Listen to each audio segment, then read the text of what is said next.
Hello there, my name's Ms.RedNebula and welcome back to another Game Dev Diary. As you know if you've been following along, I just released my first game, Rat-a-Sewey. It's out over on itch.io and I will leave a link in the description and also put one up on screen. So what's next? Well, I'm gonna make another game. This will be another 1-month challenge and I plan to have it finished by August 20th.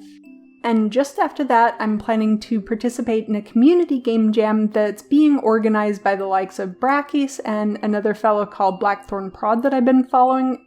Really fantastic artwork style from this guy and some great tutorials too.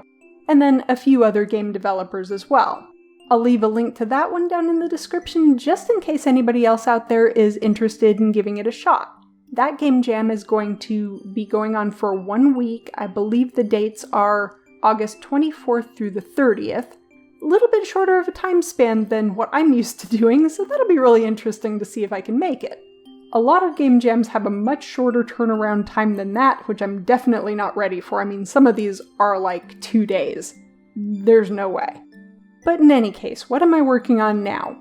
The game is called Arachnodelic. It's a portmanteau of the word arachnid and psychedelic.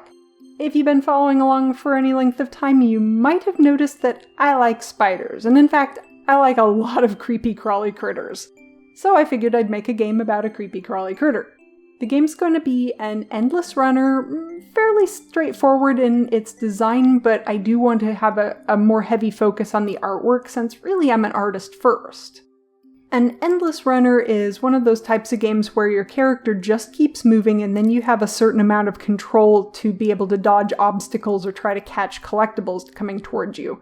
So a good example is in the Chrome browser. If you happen to not have internet, you get this little T-Rex here, and if you press the spacebar, you start a little mini-game where you got to jump over cactuses and dodge these pterodactyls that are coming at you.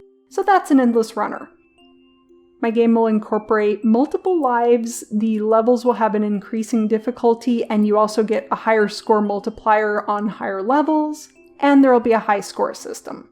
So I haven't gotten really far on this one yet. As I said, I've just been working on it for a couple of days, but I've got a basic system kind of going. You've got the spider who is able to move back and forth, and I've got some collectible items spawning and also some obstacle items spawning.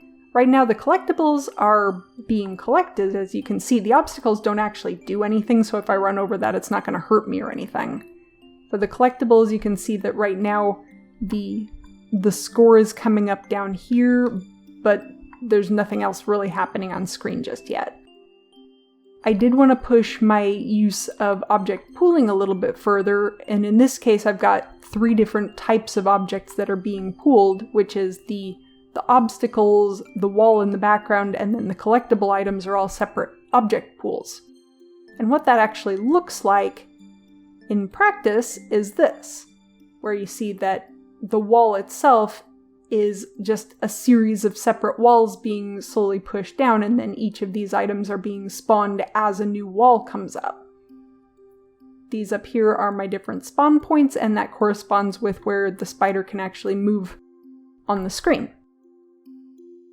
And so the only real challenge that I've run into so far was just making sure that when items were spawning that they weren't spawning over top of one another or anything like that.